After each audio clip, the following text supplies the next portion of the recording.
할렐루야. 비느하스라는 사람 아세요? 비느하스라는 사람이 성경에 두 사람이 나옵니다. 동명이인인데 어느 쪽을 아시는지 모르겠습니다. 사실 우리한테 유명한 사람은 사무엘서에 나오는 비느하스인데 그 엘리 대제사장의 아들 홈리와 비느하스 중에 그 비느하스죠. 근데 그 제사장 비느하스는 참 못된 사람이었습니다. 정말 신앙인 그 평신도라고 해도 참 그럴 수가 없는데 지도자로서 정말 하나님 앞에 사람 앞에 해서는 안 될 일들을 했습니다. 그래서 자신만 망한 게 아니고 백성들까지 망하게 했던 사람입니다. 그리고 참 자기도 죽고 아버지도 죽고 그리고 그 자기의 아이를 가졌던 아내도 죽고 그 아이 태어난 아이 이름을 그 아내는 죽으면서 이가봇 하나님의 영광이 떠났다. 이렇게 그런 이야기, 사건이 일어난 그 주인공이 비느하스죠. 그 후로 누구도 이름을 비느하스라고 이름을 짓지 않기 때문에 그 비느하스 이름은 다시 성경에 다른 사람 이름으로 나타나지는 않습니다. 그런데 처음 비느하스 이름이 나오는 것은 출애굽기 6장 25절에 나오는데 아론의 아들 엘르아살은 부디엘의 딸 중에서 아내를 취하였고 그가 비느하스를 낳았으니 이들은 레위 사람의 조상을 따라 가족의 어른들이라 이렇게 기록했습니다. 그래서 처음 나오는 비느하스는 아론 그리고 아론의 아들 엘르아살 그 엘르아살의 아들 비느하스입니다. 그래서 이 3대는 참 그래도 훌륭한 제사장이죠. 그리고 하나님이 썼던 사람인데 아마 엘리가 자기 아들 비느하스 이름을 질 때 그 아론의 손자인 비느하스처럼 되라 하면서 이름을 지었던 것 같은데 이름값을 못한 사람이죠. 이름을 더럽힌 사람입니다. 알렉산더 대왕의 그 일화에 보면 알렉산더라는 이름을 가진 병사가 있었다고 그래요.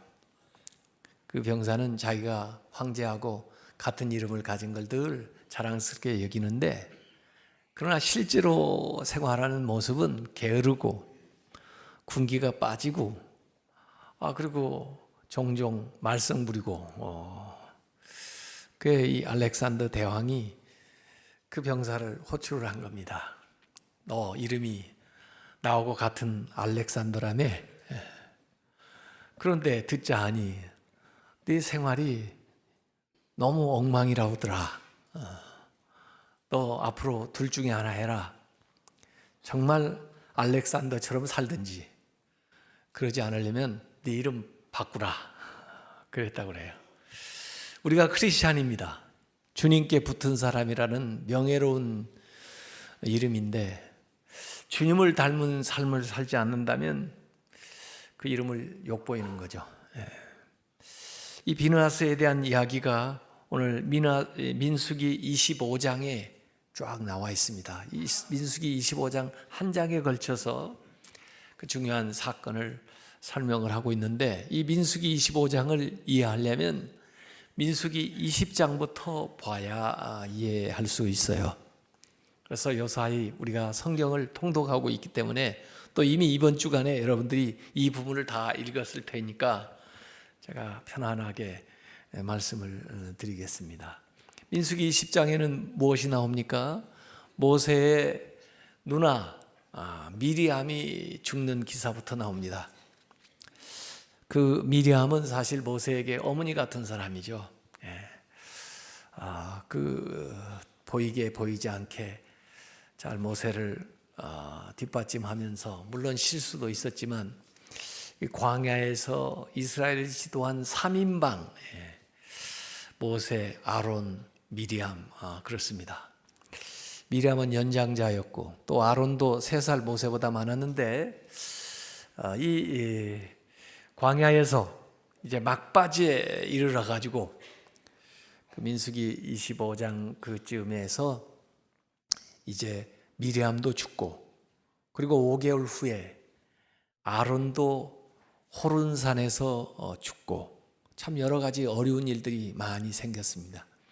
또 사람들은 물이 없다고 원망을 하고 불평을 하는 바람에 모세가 화가 나가지고 그냥 하나님이 반석에 대해서 명하면 물을 주리라 그랬는데 반석을 2번 두들기면서 내가 너희들에게 물을 주랴 그렇게 하면서 화를 내는 바람에 모세도 가나안 땅에 들어가지 못한다는 그런 말씀을 하나님으로부터 듣게 된 그런 사건들이 거기에서 브리바 물에서 사건이 발생하기도 하고 또 불평불만하는 사람들에게 불뱀이 나와가지고 물게 하는데 일시에 사람들이 죽어가니까 하나님에게 또 부르짖어서 구리뱀을 만들어가지고 그걸 보면 산다 그래야 그래서 그걸 본 자가 또 사는 그런 사건도 일어나요. 또 특별히 가나안 땅에 들어가기 위해서는 지름길인 왕의 길, 킹스 하이웨이가 있는데 고속도로죠. 그래서 무역을 하는 사람이나 그곳에 지나는 사람들이 주로 가는 그 대로 통행료는 좀 내더라도 거기로 가면 안전하고 또 물도 구할 수 있고 수경지도 얻을 수 있는 좋은 길인데 그 에돔 족속들에게 부탁을 해요. 우리가 같은 사실 아브라함의 후손인데 에돔은 에서의 자녀들 후손이거든요. 그러니까 야곱과 예서 이렇게 그 에돔 이제 그 우리 아버지 우리 조상 아브라함한테 약속했던 그 가나안 땅에 거의 지금 700-800년 만에 돌아가게 되는데 애굽에서 우리가 430년 정도 타고 이곳에 가려고 하는데 너희들 땅 그냥 지나가기만 할 테니까 길 대로로만 그냥 가고 뭐 물이라든지 그 과일이라든지 곡식에 전혀 손대지 않고 우리가 혹시 피해를 입히면 그걸 다 배상을 할 테니까 지나가게만 해달라고 그렇게 간척을 하는데도 들어줄 줄 아나요? 민수기 20장 14절부터 17절에 모세가 얼마나 간곡하게 겸손하게 에돔 족속들에게 청을 하는지 모르겠어요. 모세가 가데스에서 에돔 왕에게 사신을 보내며 이르되 당신의 형제 이스라엘의 말에 우리가 당한 모든 고난을 당신도 아시거니와 우리 조상들이 애굽으로 내려갔으므로 우리가 애굽에 오래 거주하였더니 애굽인이 우리 조상들과 우리를 학대하였으므로 우리가 여호와께 부르짖었더니 우리 소리를 들으시고 천사를 보내사 우리를 애굽에서 인도하여 내셨나이다. 이제 우리가 당신의 편방 모퉁이 한 성읍 가데스에 있사오니 청하건대 우리에게 당신의 땅을 지나가게 하소서. 우리가 밭으로나 포도원으로 가지 아니하고 우물물도 마시지 아니하고 왕의 큰 길로만 지나가고 당신의 지경에서 나가기까지 왼쪽으로나 오른쪽으로나 치우치지 아니하리이다. 야, 얼마나 겸손하게 모세가 간청을 하는지 몰라요. 왕의 대로를 한번 보여드려 볼까요? 광야 가데스에서 왕의 대로를 통하면 바로 가나안에 들어갈 수가 있는데 에돔이 결국 못 들어가게 하니까 그 파란 그 선이 왕의 대로인데 말이에요. 그 광야에 무슨 길이 제대로 된 게 있겠어요? 참 험악하고 힘들죠. 그래서 빨간 그 화살표대로 빙빙 돌다가 에돔에서도 못 들어간다. 또 나중에 모압에서도 못 들어간다.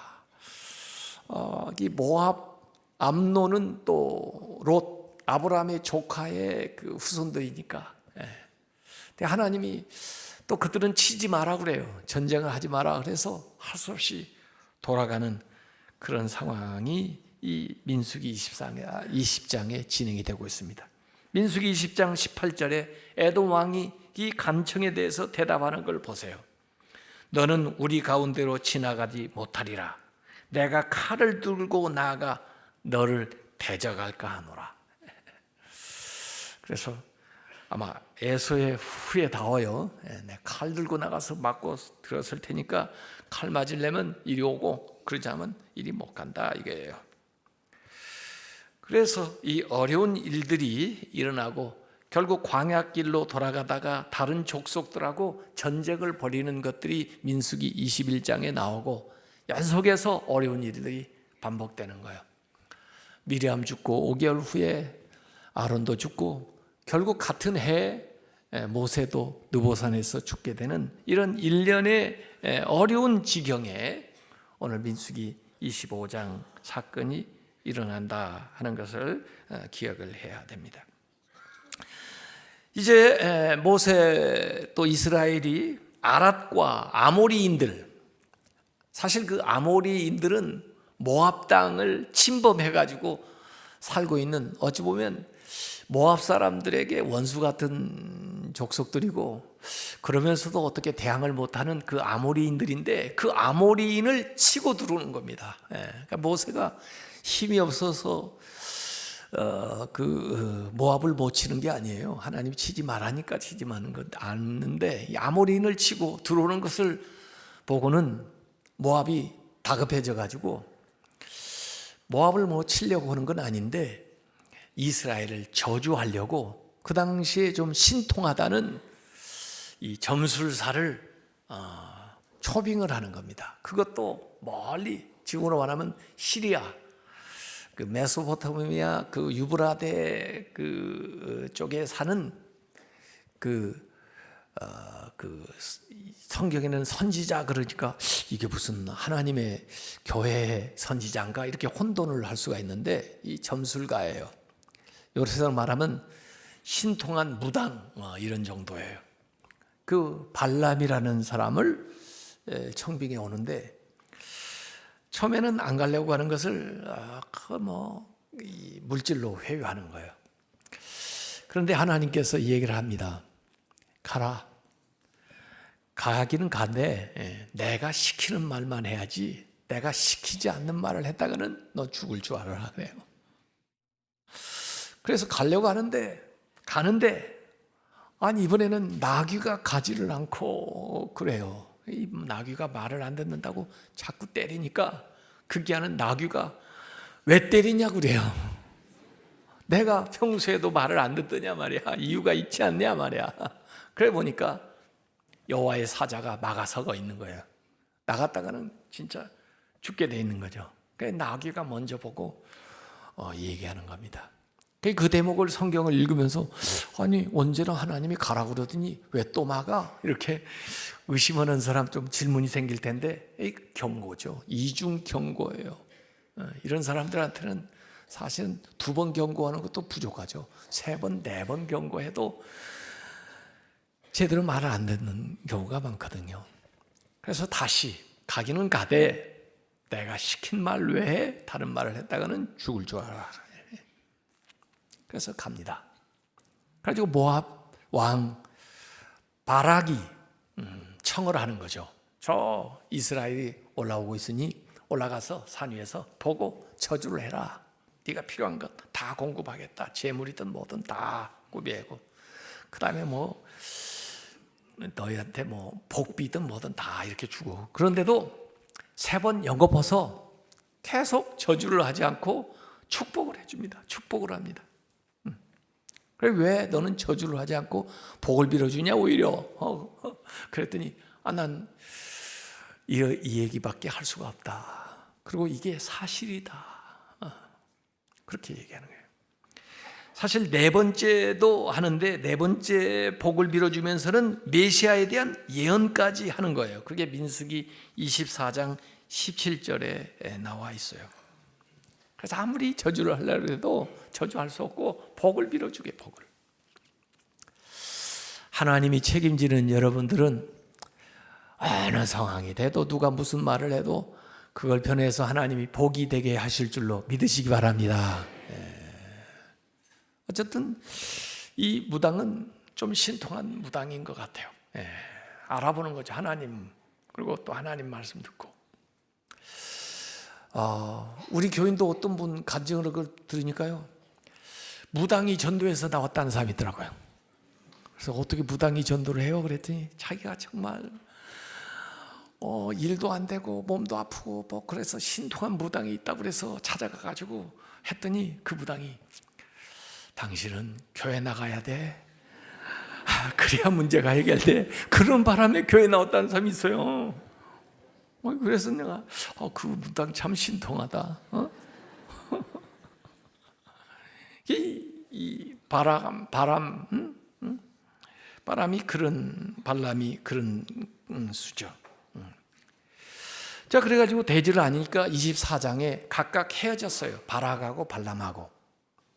그런데 오늘 읽은 25장 사건이 일어난 겁니다. 아니 무슨 연관성도 없어 보이는데 갑자기 25장 사건이 그 복잡다단하게 발람 이야기를 쫙 하다가는 그 다음에 그냥 사라지고 25장 이야기가 나오나 좀 뜬금없다 그런 생각을 할 수 있을지 모르겠어요. 25장 시작하니까 이스라엘이 그 광야에서 모압 여자들 또 미디안 여자들과 음행을 하기를 시작하고 그들하고 동거하게 되니까 그들한테 동화돼 가지고 그들이 섬기는 우상, 특별히 그 지역에 있는 바알, 부올이라고 하는 지역에 있는 바알, 그래서 바알, 부올 그 지역명까지 써요. 그를 섬기게 되고 또 재물을 먹게 되고 그렇게 하면서 연병이 돌아가지고 24,000명이 죽어 나가는 그 사건이 갑자기 여기 일어나는 겁니다. 발람이 저주에서 일어난 게 아니에요. 저주를 할 수가 없었다니까요. 복을 계속 빌어줬는데 어쩌자고 이런 일이 일어났을까요?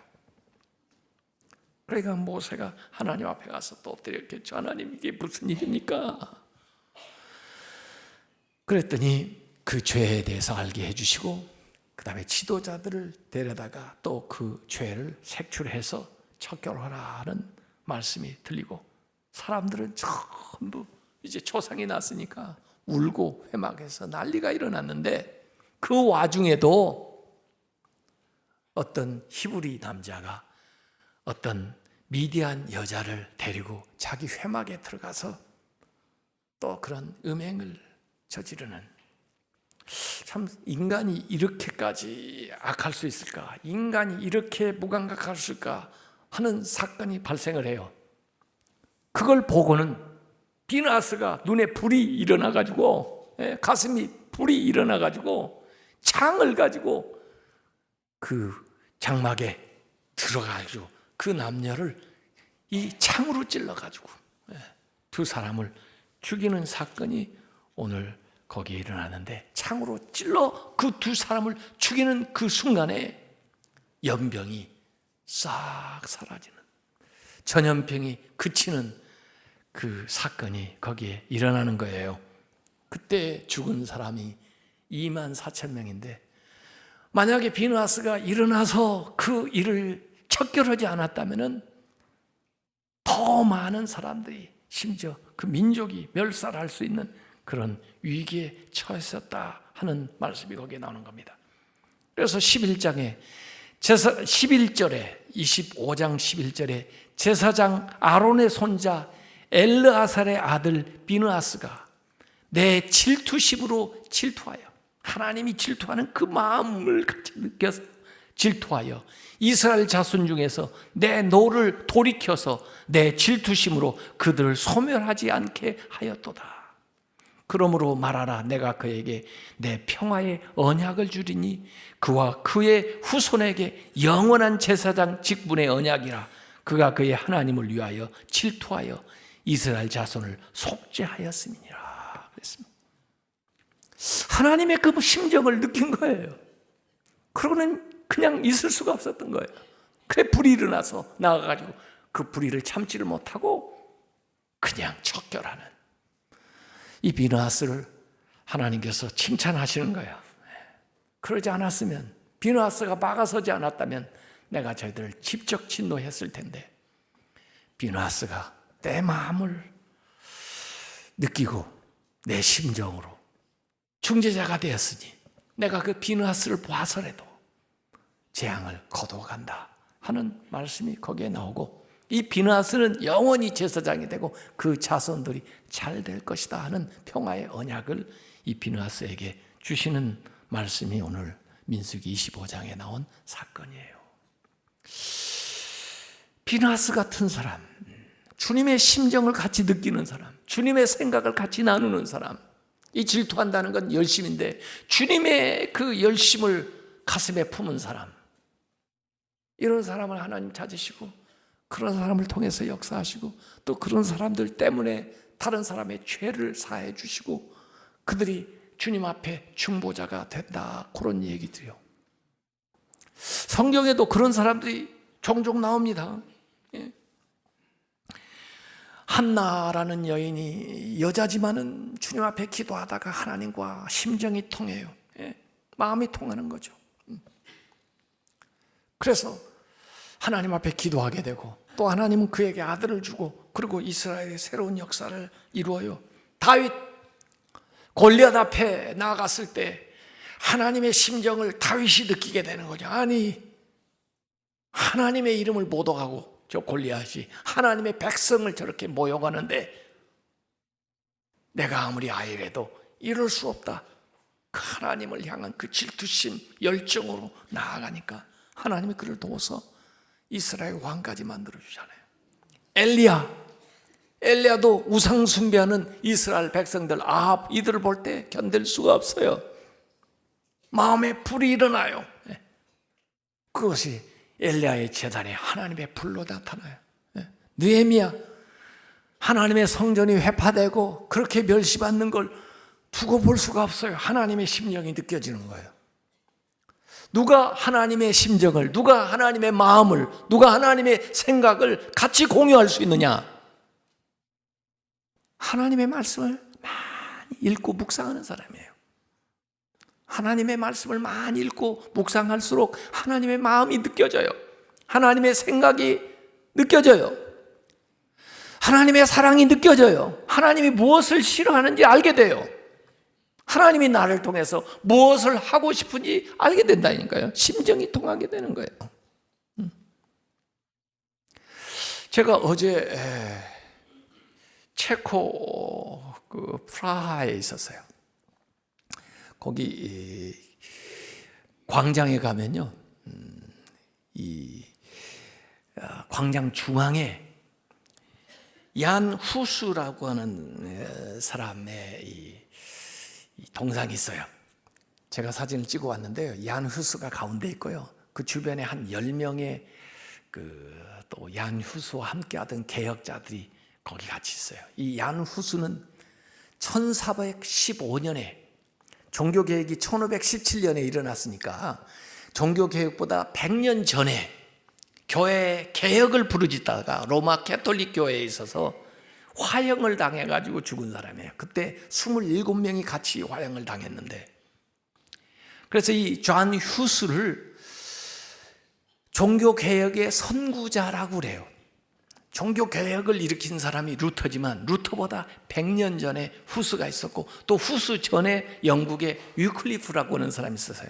그러니까 위클리프의 영향을 후스가 받았는데, 위클리프는 부싯돌에 불을 일으킨 사람이라면 후스는 그걸 촛불에 붙인 사람이고 루터는 그걸 횃불에 붙여서 이 종교개혁을 일으킨 사람입니다.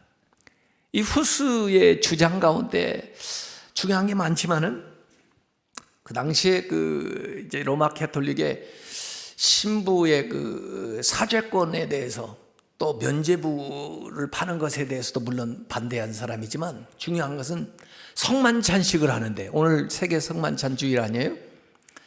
캐톨릭에서는 성만찬을 하면서 꼭 신부들은 떡도 먹고 잔도 포도주도 마시고 그리고 신자들한테는 떡만 줍니다. 그리고 잔은 자기들만 마십니다. 그거 얼마나 마시고 싶겠어요. 그런데 너희들은 마실 자격이 없어. 또 이거 혹시 잘못 따라가지고 떨어뜨리면 안 되거든, 흘리면 또 안 되거든, 그러니까 포기나 해. 그리고 자기들만 마십니다. 그리고 떡은 줍니다. 이렇게 그 미사에 대해서 이 후스가 반기를 든 거예요. 아니 성경에 분명히 이것은 내 피다 그러고 모두에게 주시고 이건 내 몸이다 주셨는데 어떻게 신부만 먹냐. 그래서 이종 성찬식, 이종, 일종이 아니고 떡만 주는 게 아니고 이종, 두 개 다 준다 그거예요. 두 가지 종류를, 떡과 포도주, 이종 성찬식. 우리한테 너무나 당연한 이야기인데, 성경에 나온 이야기인데 그 당시에는 그걸 금에 썼으니까 그것 때문에 이 사람은 교회법에 넘겨져 가지고 로마 캐톨릭에 의해서 화형을 당한 사람이에요. 그래서 그 후스를 따르는 사람들의 전통은 그 성배에 십자가가 그려 있는 것이 그들의 심벌입니다. 그걸 하나 사오려고 했는데 시간이 없어서 못 사오고, 그 체코의 전통적인 방식으로 만든 글라스, 그건 제가 공항에서 하나 사가지고 왔어요. 그래서 나중에 성찬식 때 한번 보여드릴게요. 예. 이게 개혁의 정신입니다. 그 후스를 같이 했더니, 후스는 그래서 일찍이 이 사람들이 성경을 못 읽어서 그래. 성경을 체코말로 번역을 했어요. 또 사도신경을 체코말로 번역을 해서 고백을 했어요. 십계명을 체코말로 번역을 해서 가르쳤어요. 그리고 예배 라틴어가 아니라 체코말로 예배를 집전을 했어요. 그렇게 하면서 사실은 종교개혁의 선구자가 됐던 사람이 후스죠. 근데 왜 후스가 그런 일을 할 수 있나? 하나님 말씀을 읽으면서 하나님을 향한 열정이 그 마음에서 불이 붙은 거예요. 그런 사람이 오늘도 일어나기를 원합니다. 자, 이 사건이 있은 후로 도대체 그 한 남자 이스라엘 사람이 누구야? 그 한 여자, 그 미디안 여자가 누구야? 궁금할 거 아니에요? 사건이 일어나고 나니까 다 신상털이 해가지고 그 다음에 여기다 기록해놨어요. 14절에 죽임을 당한 이스라엘 남자 곧 미디안 여인과 함께 죽음을 당한 자의 이름은 시므리입니다. 살루의 아들이요, 그 아버지 이름까지 나옵니다. 시므온인의 조상의 가문 중 한 지도자이며, 지도자예요. 지도급에 속한. 그러면 그 여자는 누구예요? 15절에 죽임을 당한 미디안 여인의 이름은 고스비이니 수르의 딸이라. 아버지 이름까지 나와요. 수르는 미디안 백성의 한 조상의 가문의 수령이었더라. 지도자급에 속하는 자들이 몸은 보이지 않고 이런 못된 짓에 앞장서서 범죄를 저지르니까 어려운 일들이 일어나게 된 거죠. 그래서 결국은 이런 일들이 일어나게 된 건데, 여러분 왜 이 사건이 갑자기 일어났나? 18절을 민수기 25장 18절에 보면 이런 말이 나옵니다. 이는 그들이 속임수로 너희를 대적하되 부올의 일과 미디안 지휘관의 딸 곧 부올의 일로 연병이 일어난 일에 죽임을 당한 그들의 자매 고스비의 사건으로 너희를 유혹하였음이니라. 그 유혹하고 우상숭배에 빠지게 된 것은 속임수였다, 꾀였다 이거예요. 누구의 꾀예요? 누구의? 민수기 31장 16절에 보면은 거기에 나옵니다. 보라, 이들이 발람의 꾀를 따라, 발람의 이름이 나옵니다. 발람의 꾀를 따라 이스라엘 자손을 부올의 사건에서 여호와의 앞에 범죄하게 하여 여호와의 회중 가운데 연병이 일어나게 하였느니라. 앞에 왜 발람의 얘기가 이렇게 자세히 나오나 했더니, 이 발람이 말이에요. 가면서 진짜 알고 싶어? 바락 보고 쟤들을 넘겨뜨리는 방법 진짜 알고 싶어? 너희들 전쟁해가지고는 못 이긴다. 하나님이 쟤들 지켜주니까 다른 방법은 안 돼. 내부에서 문제가 일어나야 돼. 쟤들 불평불만 많이 하는 애들이고, 쟤들 음란한 일, 우상숭배하게 하면은 하나님이 진노가 일어나서 쟤들 스스로 망할 거야. 밖에서 치려고 오지 말고 쟤들 유혹을 해. 속임수를 쓰라고. 내가 받은 게 많으니까 그냥 한마디 해주고 가는 거야. 그러고 간 거예요. 그러자 바로 25장 사건이 그냥 뜬금없이 나타난 거예요.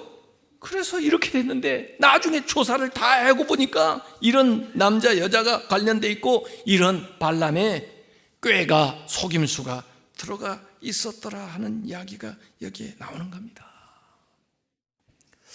오늘 우리가 광야 생활 이제 다 끝나고 뭐 이제 좋아지고 뭐 그러는데, 문제는 한국교회가 너무 풍부해지고 너무 좋아지면 편해지면서 스스로 무너지는 거예요. 스스로 외부의 적에 의해서는 강하게 무당해서 하나님이 또 지켜주시니까 잘 대비를 하는데, 스스로 유혹에 빠지는 거예요. 지도자들이 물질 숭배에 빠지고 세상 명예에 빠지고 또 음란하고 쾌락에 빠지고 그러면서 스스로 무너지는 거예요. 스스로 재앙이 일어나는 거예요.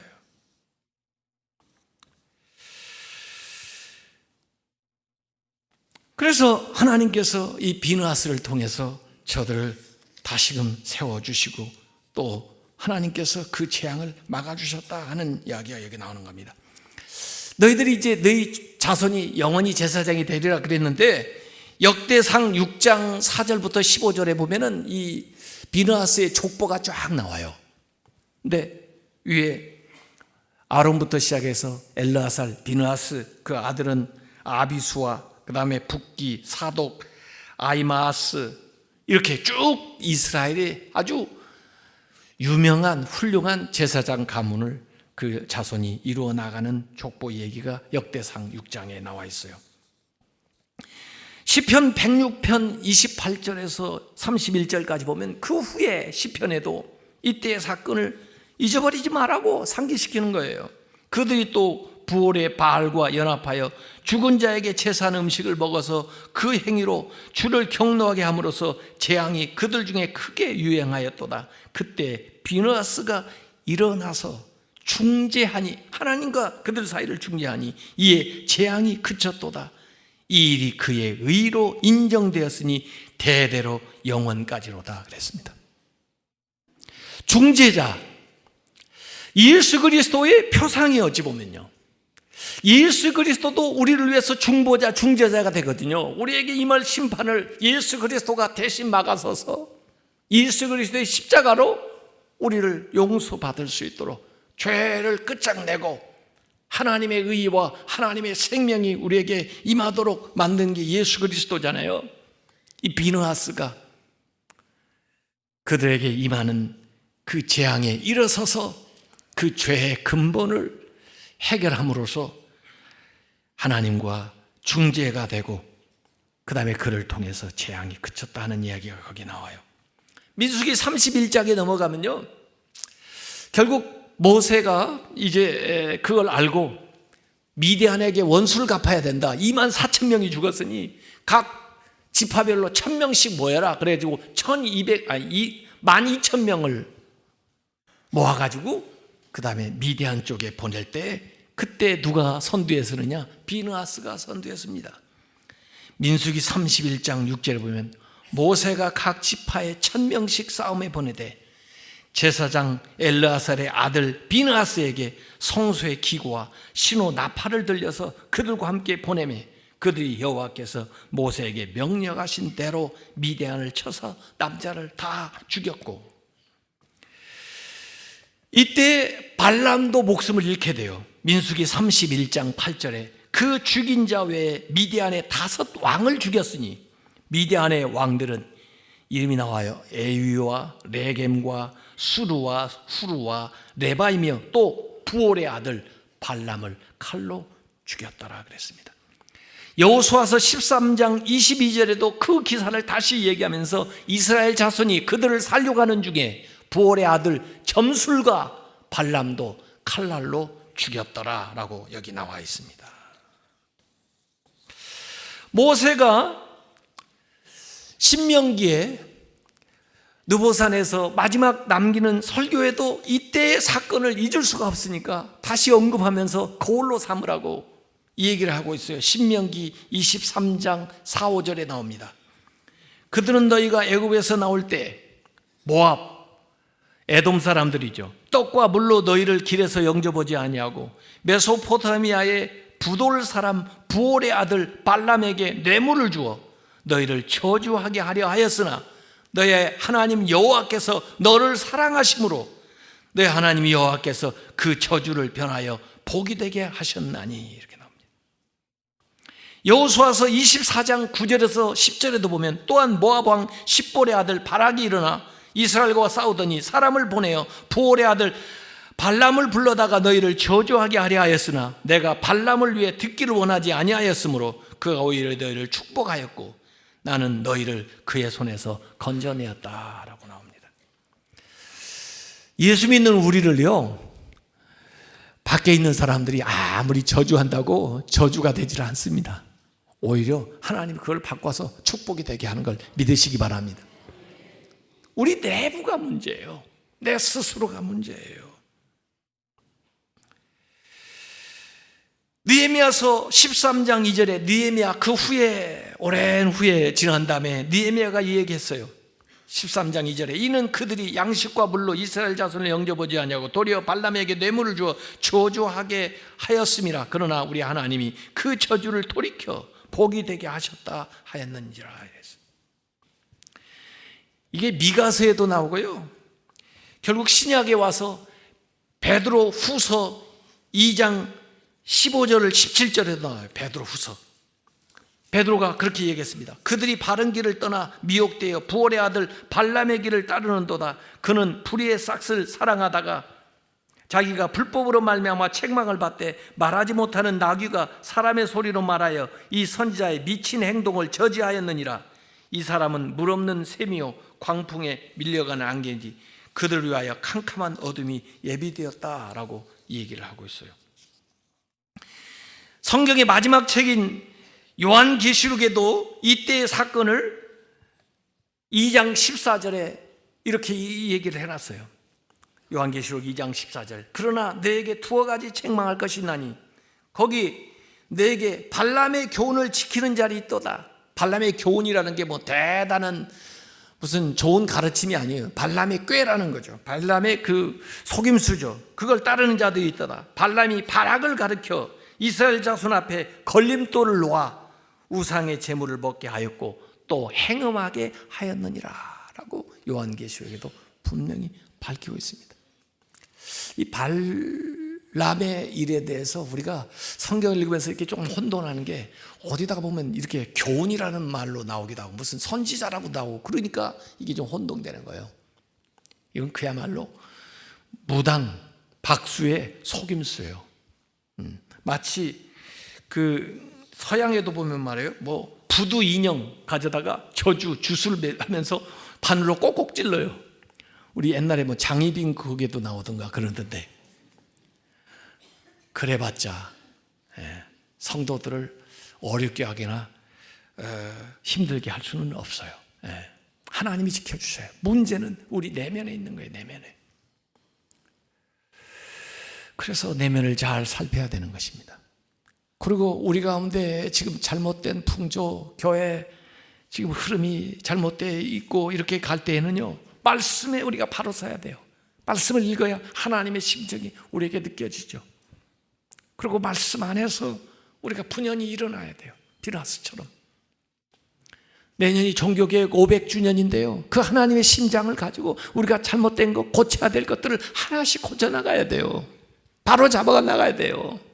그래야 우리도 살고 우리 교회도 살고 또 우리 한국 교회를 살릴 수가 있고, 그래야 대한민국을 살릴 수가 있어요. 그것은 우리 모두에게 다 주어진 사명입니다. 비나스처럼 주를 위해서 분연히 일어나서 말씀 안에서 새롭게 개혁적으로, 그리고 하나님 앞에 믿음 안에서 새롭게 살아가는 그런 성도들이 되시길 주님의 이름으로 축원합니다.